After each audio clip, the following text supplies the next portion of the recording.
ಇನ್ನು ಮೈತ್ರಿ ಸರ್ಕಾರದಲ್ಲಿ ನಡೀತಾ ಇರುವಂತಹ ಮಂತ್ರಿ ಸ್ಥಾನದ ಕಚ್ಚಾಟಕ್ಕೆ ಜೆಡಿಎಸ್ನ ಹಿರಿಯ ಶಾಸಕ ಎಟಿ ರಾಮಸ್ವಾಮಿ ಚಾಟಿ ಬೀಸಿದ್ದಾರೆ. ಹಾಲಿ ಮಂತ್ರಿಗಳು ಹಾಗೂ ಮಂತ್ರಿ ಸ್ಥಾನದ ಆಕಾಂಕ್ಷಿಗಳ ಬಗ್ಗೆ ಅವರು ತೀವ್ರ ಬೇಸರ ವ್ಯಕ್ತಪಡಿಸಿದ್ದಾರೆ. ರಾಮಸ್ವಾಮಿ ಮೊದಲು ಮಂತ್ರಿ ಸ್ಥಾನಕ್ಕಾಗಿ ಕಿತ್ತಾಡ್ತೀರಾ, ನಂತರ ಅಧಿಕಾರಿಗಳಿಗಾಗಿ ಕಿತ್ತಾಡ್ತೀರಾ ಅಂತ ಕಿಡಿಕಾರಿದ್ದಾರೆ.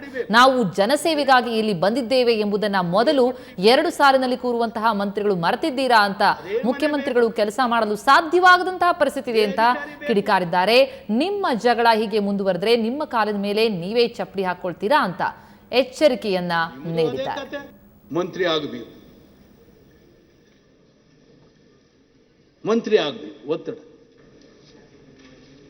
ಆಮೇಲೆ ಖಾತೆ ಬೇಕು, ಇಂಥದೇ ಖಾತೆ ಬೇಕು. ಖಾತೆ ಆದ್ಮೇಲೆ ಕೊಠಡಿ ಬೇಕು, ಇಂಥದೇ ಕೊಠಡಿ, ಇದೇ ಕೊಠಡಿ ಬೇಕು, ಅದೇ ಮನೆ ಬೇಕು, ಇದೇ ಅಧಿಕಾರಿ ಬೇಕು.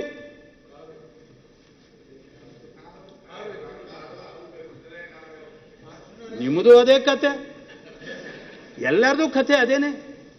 ಅದಕ್ಕೆ ನಾವೆಲ್ಲ ಆತ್ಮಾವಲೋಕನ ಮಾಡ್ಕೊಳ್ಬೇಕು ಅಂತ ವಿನಂತಿ ಮಾಡ್ಕೊಳ್ತಾ ಇದ್ದೀವಿ. ಇಂಥದೇ ಅಧಿಕಾರಿ ಬೇಕು. ಇದೇ ಆದ್ರೆ ಕೆಲಸ ಹೆಂಗ್ ಮಾಡ್ತೀರಿ? ಜನರ ಕೆಲಸನ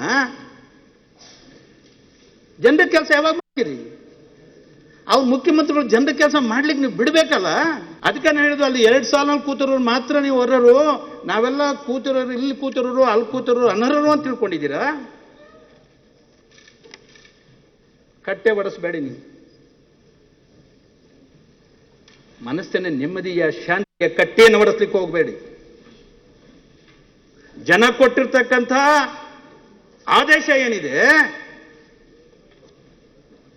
ಆದೇಶವನ್ನ, ಆಶೀರ್ವಾದವನ್ನ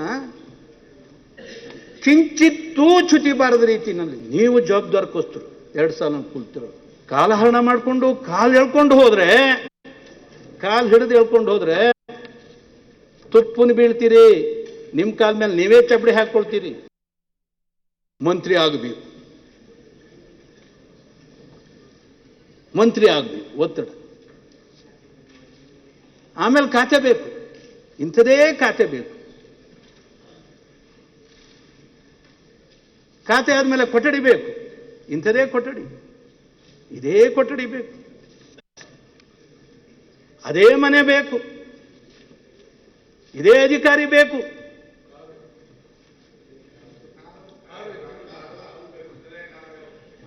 ನಿಮ್ಮದು ಅದೇ ಕತೆ, ಎಲ್ಲರದು ಕತೆ ಅದೇನೆ. ಅದಕ್ಕೆ ನಾವೆಲ್ಲ ಆತ್ಮಾವಲೋಕನ ಮಾಡ್ಕೊಳ್ಬೇಕು ಅಂತ ವಿನಂತಿ ಮಾಡ್ಕೊಳ್ತಾ ಇದ್ದೀವಿ. ಇಂಥದೇ ಅಧಿಕಾರಿ ಬೇಕು. ಇದೇ ಆದ್ರೆ ಕೆಲಸ ಹೆಂಗ್ ಮಾಡ್ತೀರಿ? ಜನರ ಕೆಲಸನ ಜನರ ಕೆಲಸ ಯಾವಾಗ ಮಾಡ್ತೀರಿ? ಅವ್ರು ಮುಖ್ಯಮಂತ್ರಿಗಳು ಜನರ ಕೆಲಸ ಮಾಡ್ಲಿಕ್ಕೆ ನೀವು ಬಿಡ್ಬೇಕಲ್ಲ. ಅದಕ್ಕೆ ನಾನು ಹೇಳಿದ್ರು, ಅಲ್ಲಿ 2 ಸಾಲಲ್ಲಿ ಕೂತಿರೋರು ಮಾತ್ರ ನೀವು ಹೊರರು, ನಾವೆಲ್ಲ ಕೂತಿರೋರು, ಇಲ್ಲಿ ಕೂತಿರೋರು, ಅಲ್ಲಿ ಕೂತಿರೋರು ಅನರ್ಹರು ಅಂತ ತಿಳ್ಕೊಂಡಿದ್ದೀರಾ?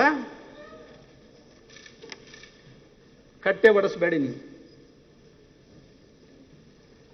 ಮನಸ್ಸಿನ ನೆಮ್ಮದಿಯ ಶಾಂತಿಯ ಕಟ್ಟೆಯನ್ನು ಒಡಿಸ್ಲಿಕ್ಕೆ ಹೋಗಬೇಡಿ. ಜನ ಕೊಟ್ಟಿರ್ತಕ್ಕಂಥ ಆದೇಶ ಏನಿದೆ, ಆದೇಶವನ್ನ, ಆಶೀರ್ವಾದವನ್ನ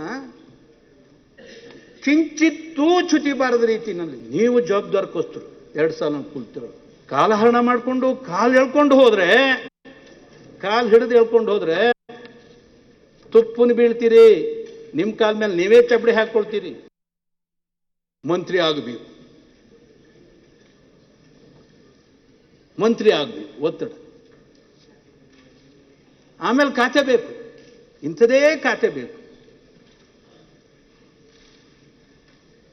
ಖಾತೆ ಆದ್ಮೇಲೆ ಕೊಠಡಿ ಬೇಕು, ಇಂಥದೇ ಕೊಠಡಿ, ಇದೇ ಕೊಠಡಿ ಬೇಕು,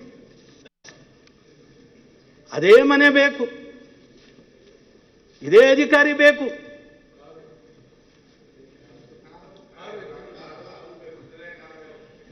ನಿಮ್ಮದು ಅದೇ ಕತೆ.